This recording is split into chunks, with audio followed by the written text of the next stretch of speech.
historical choices, like the Olympic and the Mauretania, just to name a few. But there's something so captivating about ships that exist today that probably, by all rights, shouldn't.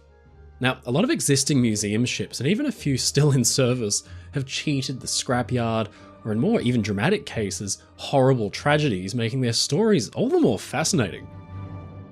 Make yourself a nice hot cup of tea, get comfortable, and let's take a look at the incredible true stories behind the ships that beat the odds, vessels that still exist today, but probably shouldn't.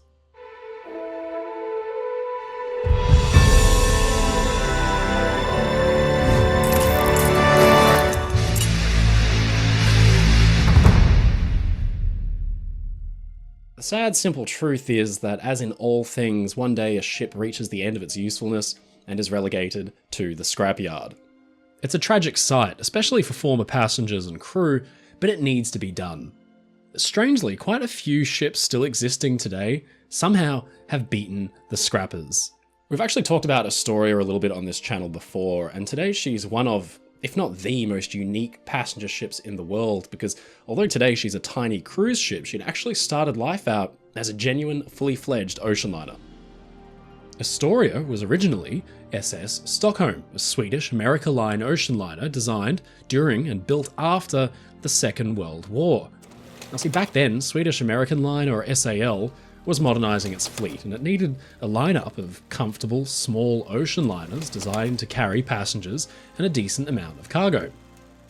The company had Stockholm built in 1948, and sure enough, her passengers found the inside to be acceptably comfy, and from the outside, the ship had a very handsome profile. But that handsome profile was spoilt somewhat in 1956, at just after 11 PM, when, in a heavy fog, the ship ran straight into the spectacular Italian ocean liner Andrea Doria. Now, that could well have ended the ship's life, but it was found that the damage was actually repairable. You know, it looks really serious from photographs, but the bow section had essentially just accordioned in on itself, and the rest of the ship was just fine. All she needed was a new bow section to be made up, and she would be right as rain. Well, sure enough, Stockholm was put back into service, but in the 1960s, she was transferred to the East German government and renamed the Völkerfreundschaft, which means friendship between nations. Now, ships change hands all the time, and that wasn't very unusual. In 1960, the former Stockholm was still a new ship. But what is unusual is that in 1989, the ship was slated for conversion into a luxury cruise ship, after a long stint serving as a floating barracks for asylum seekers. Now, by this point, the ship was about 40 years old, so it's extremely unusual that she was stripped down, gutted, and completely converted into a small luxury cruise ship.